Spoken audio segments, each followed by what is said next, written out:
All right, it's the Brian Hornback Experience, episode 203. And I'm not in the Old Forge Distilling Podcast studio because I'm out here in a Knox County park with Commission Chair, 3rd District Commissioner, Gina Oster. And you know what? We're going to do this podcast, and you're going to see more of her and less of me, but I'm perfectly fine with that.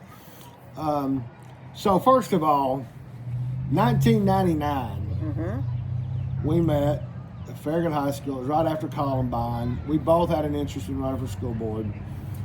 You ended up supporting me. I ended up being on school board for 4 years. By the way, Gina and some other folks from the Cedar Bluff community really helped me win that election. And then, because it was in 2000, the census screwed it up, and I lost part of Cedar Bluff, that'll be in my PTSD autobiography I'm working on. But anyway, and then you ended up really not getting, you were still involved in politics, but you never really ran until you ran for state rep, came real close. And then 4 years ago, you ran for county commission, got elected. And so she's been on county commission 4 years. She's up for re-election on the Republican primary May the 5th.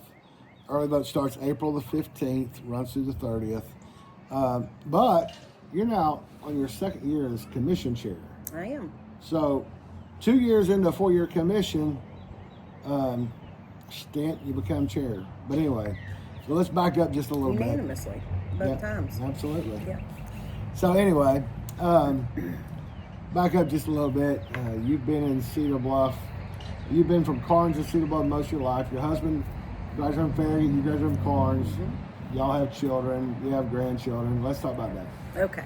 So I'm married to Stanton. We'll be married 36 years in May. Wow, Rachel and I just did 38, so there we go. 36. Got 3 boys, all married, and but really the important ones are the grandbabies, Right. Savannah and little Stanton. And they're a joy, and we love them. You and I started working on getting a new Cedar Bluff school when you got elected. I was going to bring that up. One reason. I mean, you're going to have to get some credit for that. So one reason I ran is because the guy who was at that time the vice chair of the school board had done absolutely nothing in 8 years. I'll still say that. And I don't care about that. And so within 4 years we had a brand new Cedar Bluff ready to go. But as part of my PTSD autobiography that I'll be writing. They held the contract and they held the groundbreaking and the ribbon cuttings all after my term. They could have done it. They could have at least signed the contract while I was still on the board, but there was a certain superintendent that's been pretty much unemployed. Well, he did an architectural sales stint for a little bit, but anyway. But yes, so the Cedar Bluff Elementary School that sits there today was partly because you were president of the PTA and because we got out there in the community and worked. We looked at a bunch of pieces of property, and then lo and behold, the school system said, well, we think we can build it on the same piece of property we've been avoiding for the last 25 years. Yeah. For people that don't remember or don't know, Cedar Bluff Elementary School was the primary school, and it had been built years before as a temporary building. And so when my boys got there, they had no cafeteria and bathrooms were closed down about 3 times a week. And so I started kind of going to work on that as legislative chair at that time. And I was hosting commissioners and school board members and superintendent and Tim Burchett at the time, state rep, and Steve Buttrey. And so we got to work, and it took us a while, but that's semantics, but you did work on that. And when I drive by Cedar Bluff Elementary or I go in to do principal for the day, I still am proud of that because that was a big accomplishment, and it was a lot of work. For not being an elected official at the time, it was a lot of work. Right. But, my kids didn't get to enjoy it, but I think Savannah and Stanton will. They'll be moving back over our way. Oh, wow. So, that'll be kind of sweet, Well, kind of icing on the cake. The only thing that I did keep from all those, I kept quite, actually, you know me, I keep a lot of stuff, and I keep a lot of stuff for a reason, but the only thing that I still do is... Back when I was on the school board from 2000 to 2004, we didn't have computers with the agendas on it. So we put our agendas, they were delivered by courier about a week before the meeting, and they were always about this thick. We had this fake leather binder. So that binder now has every kid's thank you note from every event I ever did in a school, whether it was the reading days for like 3-4 years at Cedar Bluff Primary, or Yep. or when I helped get the help get the safety patrol to go during a tough budget year. I got a bunch of thank you notes from the West Valley Middle School and from Cedar Bluff Middle. And the whole year-round school argument that I got to enjoy. Yeah. Anyway, so enough of that. But yeah, so Gina and I go way back, and the part of this is not scripted at all. As y'all know, I do podcasts without script. But really, that kind of parlays into the fact that, I think I've only been in that Cedar Bluff Elementary School one time, and I think it was when Doug Harris was running for school board. I think I came to a candidate for him then. So I think that's the only time I've been in the elementary school. So at some point, before I die, maybe when I'm in a wheelchair and they're, pushing me around, I might come tour the building one day. But anyway, all that to say that what you and I have learned, you as a volunteer, now you as 4 years on commission, what I learned in being a school board member, working with a PTA, and it doesn't have to be a PTA. It could be a PTO. It could be a PTSO. It could be a whatever it is. It don't matter. Is that it's not one elected official that does anything. Right. If it was one elected official that could do anything, then Cedar Bluff would have had an elementary school, and there would have been no reason for me to run for school board. Right. So, with all that to say, you came into the 3rd district. 3rd district's kind of an anomaly, I guess, when you came in, because there was a lot of it was in the city, and so it's easy for county commissioners, and no personal, nothing toward anybody. It's been a commissioner in the 3rd district for the last 20 years, but it's easy to say, well, that's in the city, and I'm on county commission, and I can't do that, right? And so there was a lot of things that need to be done. So once you got elected, what did you find and that's before the tornado? Before the tornado, there was a lot of stuff to do in my district.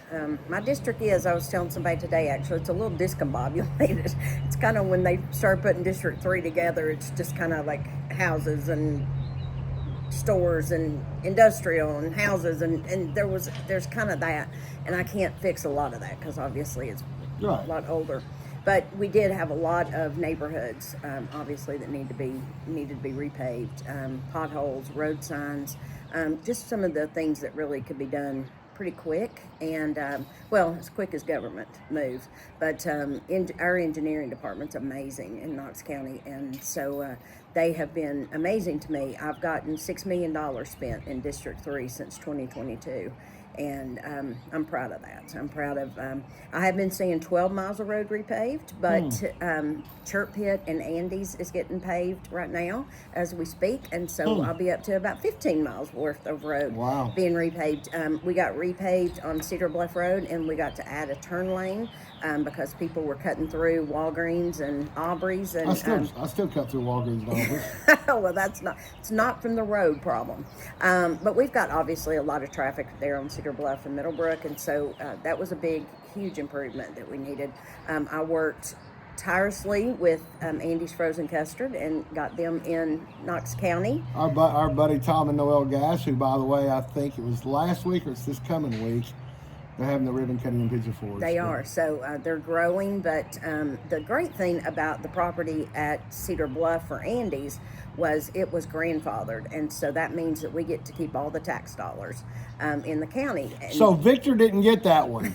We didn't have to share that with the city, and most of our cash registers are in the city, and so that was nice. And it also, he's hired all the, a bunch of kids from District 3, and he's so supportive of our schools and our pools, our community pools around. It's just been awesome. But so yeah, we're over 200 road signs that's been replaced. Road signs meaning slow down, children at play, stop signs, caution signs, names of street signs, all of that was in pretty bad disarray. I don't know how many hundreds of potholes that have been filled, and I go out and fill them with the guys. I love it. We this year were able to get hills and neighborhoods to be salted, so that helped on the 2 times that we had that. I've got a lot of hilly neighborhoods, and so we got that taken care of. I'm really, really proud. The amount of water mitigation that we've been able to repair in District 3 is pretty amazing to me, and so I just want to keep getting the stuff done. We still have a lot to do. There's been a lot done, but still a lot to do. So about 1.5 years, 2 years in, you get a tornado that likes to come through and rip up the 3rd district. Really got my district the hardest. Yeah. You could stand over at Yarnell and literally just see where it cut through. And you don't get any training for that kind of stuff. As a commissioner, it's kind of learn on the job. And I didn't really know what I was doing, but about 5 o'clock that afternoon, I head out, and I think I was freaking EPW out pretty good. I start seeing the trees on the houses and the trees down in the lines. It was about $1 million worth of damage on Bob Gray alone in utility poles. So my people were suffering. I worked with Stowers, who was amazing, and got us some generators for some of my elderly that needed that. We were out of power. Some places were out of power for almost a week. I learned a lot about utilities. I learned a lot about what happens in an emergency with utilities. And then there were some gaps in the emergency services. And I can tell you that emergency services now are tremendously different from when they were the tornado hit. Our response is amazing. We get emails constantly when there's bad weather. We're able to share that. We've got a great website people can sign up to get weather alerts on. And so I worked with them to say, these were some of the things I noticed that we were missing along the way. And during that process, a lot of my people obviously weren't expecting to have a tragedy like that. And thank goodness we didn't lose anybody. I'm grateful for that. And I'm grateful for the experience, not that it happened. I would never want another tornado in my district or anywhere, but it taught me probably the best lesson on how to serve. And I felt like I knew how to do that. I had watched some really good commissioners, Frank Luthold being one, but it really got you that boots on the ground. And so I was collecting gift certificates. Nick and Jay's was fabulous to my people. And we were collecting water and tarps, and Lowe's was amazing with buckets. And we just got out there and did the work. And everybody was so amazed. And that really kind of bothered me that they were amazed that, I was there. But I called and spoke to Mayor Jacobs and our finance and Jim Snowden and EPW. And I said, my people don't need to pay for this. The cleanup is very expensive, as you can imagine. And so I was able to get approved $400,000. And it was the first time that the county has cleaned up a natural disaster like that. And I'm proud of that. That's awesome. Well, and I wonder, I just now thought about that as you're telling the story. I wonder if that's the reason Shannon Littleton decided to retire from Oster. I think it really was. I was on the phone with Shannon. I need to send Shannon an email and ask him, is the reason that you retired because Gina Oster? I did ask him that. I said, did I run you out? Seriously? We were probably on the phone. Shannon was ready to go. He was. And but we were on the phone probably at least 10 times a day. He pulled off. I had a constituent brought home on hospice that morning, and I got notice that had happened, and so Shannon pulled off 2 crews. That was the last thing that people needed to deal with the family member passing away, and we got that over there and got that taken care of. So we really were able to learn as we went, and we pulled in a ton of utilities from other states that were helping us, and those guys worked so hard. Our EPW guys worked around the clock. So we've got a great crew in Knox County. Well, and for those of us that live in southwest Knox County, well, I guess you're kind of northwest Knox County. We kind of use Interstate 40 as the dividing line, but for those of us in this part of Knox County, we have a fondness for Lenore City Utility Board, because if we had waited on KUB to come down here and provide electric service to us, we would all still be living in the pioneer we'd still be living in the pioneer days. Because LCUB was amazing, and of course, even after that, Shannon was amazing. But I did learn a lot. I learned if your wires are pulled off your house, LCUB can't go over and just connect them back. Right. And I didn't know that. And so, yeah, I mean, I don't think you'll ever be able to teach a class to a commissioner of everything that can happen, because my days never look the same. Right. But yeah, I mean, I would love to share my next term a little bit of training on really constituent services. So the other thing that I do want to highlight over the first 4 years is we had a tragedy over on Schaefer Road. City Councilman Andrew, former City Councilman, former Vice Mayor of the city, Andrew Roberto's daughter, unfortunately died in a DUI influenced accident, and so one of the things that brought forward was Andrew's wife came forward and said, there's some things that need to be changed about Schaefer Road. Yeah. So talk about Schaefer Road. Schaefer Road's kind of become a real cut-through road. You get off of Pillissippi and there at Hardin Valley, and then you can kind of cut through and get over to Level Road. And it's windy, and it's one of our roads that are windy, and you've got some blind curves and that kind of stuff. When Sarah reached out to me, we met at Starbucks, and had never met her before, and she wrote an amazing op-ed that I still cherish. And I didn't know what to do, so Jim and I got together and went down to Schaefer, and we put in rumble strips, and we did the reflectors on the road, a lot of new signage, a lot of flashing lights, really to make it as safe as we could. And if any constituent had that situation, Right. I would have done the exact same thing, because for one, I'm a mom, and for two, that's just what you do. So I was really proud of that, and they invited me to the little ceremony that they had where Kylie passed, and we laid flowers and able to say a prayer. And yeah, so when I drive down Schaefer, there's a lot of areas in the district I can drive and remember somebody standing and crying to me, or giving me a hug and thanking me, and just trying to make a difference. So, well, even on that one day that we had the press conference, well, I don't know really press conference, but where it was kind of revealed what the county had done. Jim Snowden, Engineering Public Works Director, was there. Andrew and Sarah were there. You were there.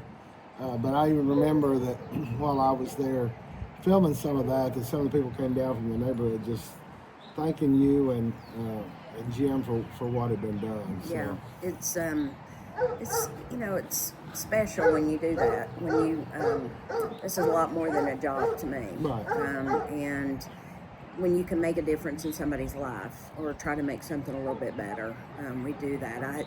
In that same neighborhood, we had kids standing down there along Schaefer for the bus stop, and I had a parent reach out to me and was concerned, obviously. It wasn't a safe place, really, for the kids to stand, and if they had gone up into the neighborhood just a smidge of the pool parking lot location, it was better. And so I worked with the schools, and we got that taken care of before school started. So that was a big deal. Cool. And so, yeah, anytime that you can make things better or safer for people, that's what you want to do. Right. Well, so that kind of gets us kind of caught up on the 3rd district. Obviously, school board. Obviously, commission, it gets elected. There's 11 members. You're in an off, well, I call it an off period, but there's only 4 of you that are running at this time. The 2 at-larges are not running. One can't because he's term limited. Both of them are running for mayor. So we're going to have a couple of new folks there. Also, the other seat, the 7th district seat, that commissioner could have run for re-election, but she's opting to run for judge. And so there's going to be 3 new folks in addition to your re-election, right? But obviously 2 years ago, there was a few changes that happened. And so kind of talk about, because I guess now that I think about it, now that I'm talking it through, you've been the chair for the 2 years of the new folks that joined commission, right? So just kind of talk about, the dynamics of when you came on, you had 2 years with folks that had some experience, and then you had some folks come on that now you're the experienced one, you're actually chairing the commission, and just talk about kind of the dynamics. I don't want to get into any specifics. I don't want to get into all that. Just talk about how groups have to kind of work together to kind of make policy, because everybody can scream and yell, but you got to make policy at some point. Yeah, you do. You know, county government is so different than what everybody watches on in Washington, right? And thank goodness that we're not like Washington. Right. I mean, can you imagine? So I like to think that I work for my entire community, and that's whether people voted for me or they didn't. They're taxpayers, and that's how I address it. And I think of commission really as a board of directors, really, and how we can effectively help each one of the commissioners' districts the best that we can, but also the county as a whole, and be able to work with the mayor and be able to work with all of our departments that we work with. So that's kind of the way that I have gone about being chair. It's a big job, it's a big responsibility, but I love it, and I feel like it's I'm kind of in my zone right now, which is awesome. At my age, to be in your zone is pretty cool. But we had 5 new commissioners come on, and personalities are strong. And I don't think that you're going to be an elected official if you don't have a strong personality. Mm-hmm. And sometimes that works great, and sometimes it doesn't, and you have to figure it out. But I think it's also that you've got to learn to work with people, and you've got to not. I mean, without getting into much, Right. I think you've got to overlook yourself to make the district better or the county better, and so you have to learn that as a commissioner. You kind of have to get on, and you kind of have to listen, and you have to be willing to take some advice and that kind of stuff. So. 5 new ones at one time was a lot. That's one away from a majority. Yeah, and it really is. That is kind of the thing with term limits, with 2 term limits, that you do lose some people that have some intestinal knowledge, that it helps the new commissioners be able to kind of do that.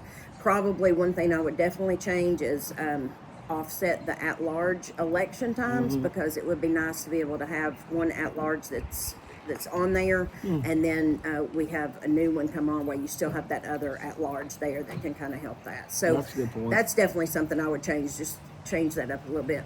But I have thoroughly enjoyed the job and the role, but I think you have to learn that everybody has an opinion, and you try to just do the best that you can for the majority of the people in Knox County. Right. Well, so here we are in the middle of re-election. We're sitting here at a park. The Plum Creek didn't quite look like this back a few years ago, but I see you got a dog park. You got a pet safe dog park out here. You got some walking trails. We've got soccer golf, playground, and I was over here Saturday, actually planted 3 of those trees right there. Wow.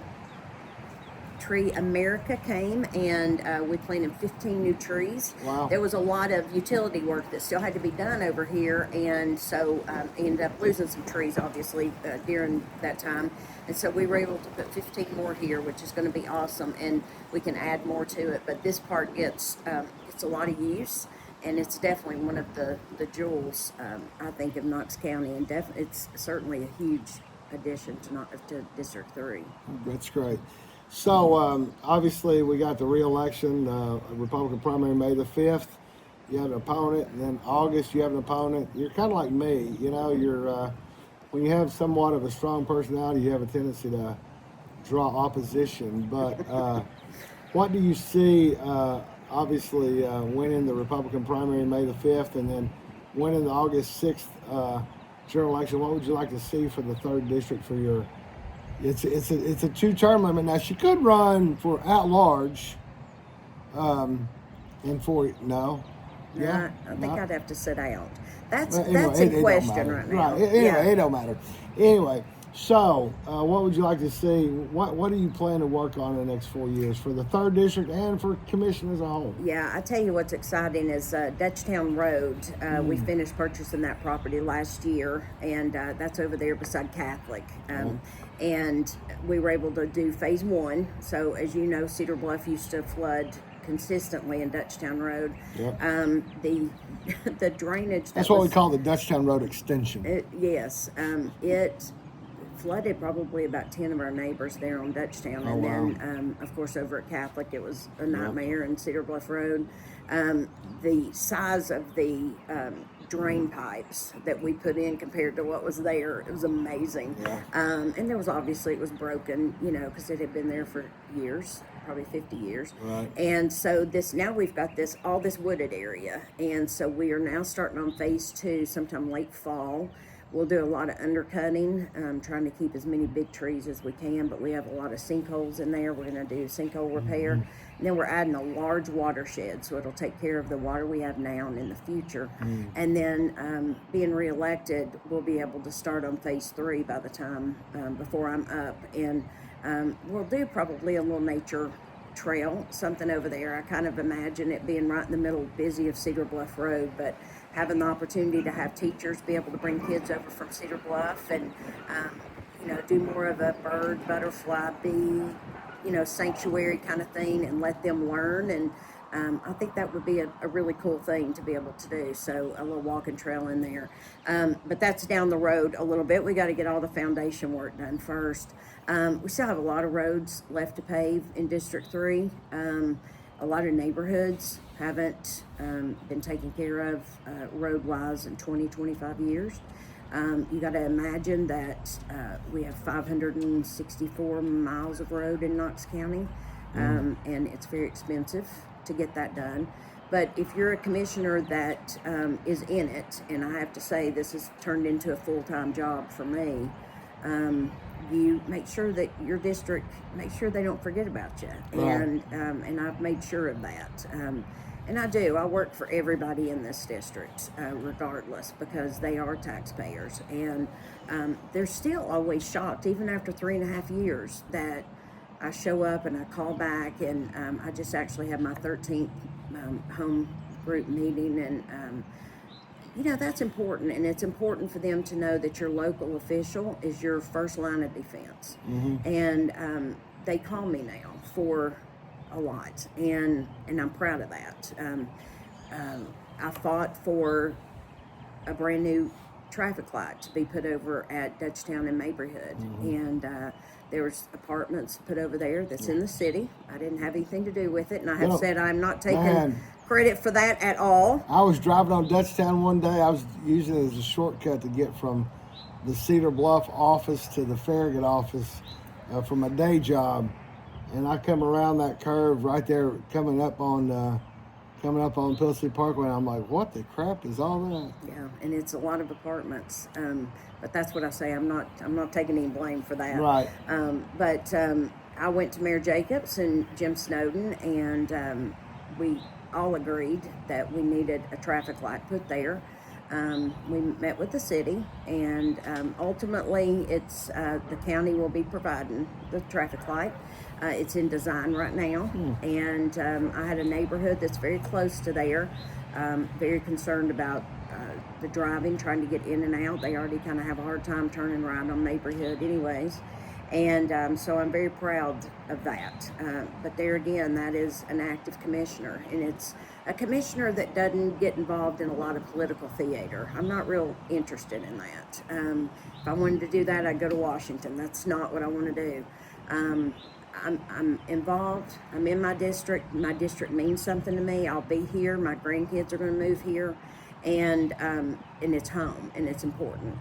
So I want to make it as safe as I can, keep it as clean as I can, and work for everybody who needs me, because I think that's important. And when you try to bring national politics to local politics, you lose sight of what you're actually supposed to be doing, and what you took an oath to do is take care of the people in Knox County and in your district. Well, the next 4 years are going to be interesting because you're going to have at least 3 new commissioners. You're going to have a brand new county mayor. Yeah.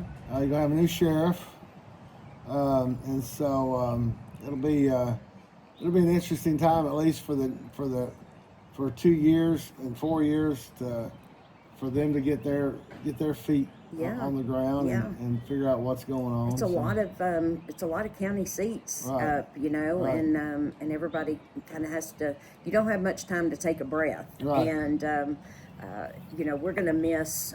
I can personally say we're certainly going to miss Mayor Jacobs, and he has been wonderful to work with. He has been a huge supporter of me, and certainly in District 3, and I'm grateful for that. And so, but he's moving on, and that's what we have to do with term limits. And Yep. so I think we're going to have a great next 4 years. I think we've got a lot of really cool things that we can do in Knox County and in District 3. I talk mostly about District 3 because that's my district. That's what I'm supposed to be doing. It's the district you're elected to represent. Yeah, so I think we do. We've got a lot of good things. I've got a lot of roads on the repave list for the fall and early winter before it gets too bad, and so I'm looking forward to that. And like I say, Chirp Pit I think may have been finished this afternoon or maybe in the morning, and Andy's Road, so that's going to be a fabulous help for all those people that travel Chirp Pit. And tomorrow there's something going on with the fire truck. There is. So we got our very first new fire truck in District 3. Wow. And we're having a fire truck push-in tomorrow night at 6 p.m. at 1012 Summerwood Road, and it's right on Middlebrook Pike. This is exciting to actually have, and the building is named after Dr. Moy, and he is actually going to be there tomorrow night. Oh, wow, cool. So I think that's really cool. So everybody should come out and get some ice cream. Rural Metro's having ice cream for the kids and the adults, and the kids have a great time. They get to climb on the fire truck, and the fire trucks just are so cool, and it's beautiful. I saw it today, and it's just gorgeous, and I'm so proud of that. That's awesome. Well, I think we covered just about everything, right? I think so. So I'll give you the last word that you can talk to the people in District 3, because those are the ones that get to vote for you, and ask them to vote for you, and you'll get the final word. Thank you, Brian. Thank you for having me, and it's been kind of reminiscent lane going down with Brian. We've known each other and seen our kids grow up, and which is really cool. I do love District 3, and I just want you to know that I work hard for you every day, and you're always at the top of my thoughts in the morning when I start, and I always want to be respectful of your time and you paying your taxes in District 3 and take care of you. We can agree and we can disagree, but the fact of the matter is I'm your representative, and I always put people over politics every single time, and I'm going to continue to do that. I look forward to serving you the next 4 years, and I would be honored to have your vote and your support. You can go to voteginaoster.com if you have any other information, or if you'd like a yard sign. We're still putting those out, and but thank you very much, and it's been an honor to serve you the last 3.5 years. All right, there you go. We'll see y'all in the next one.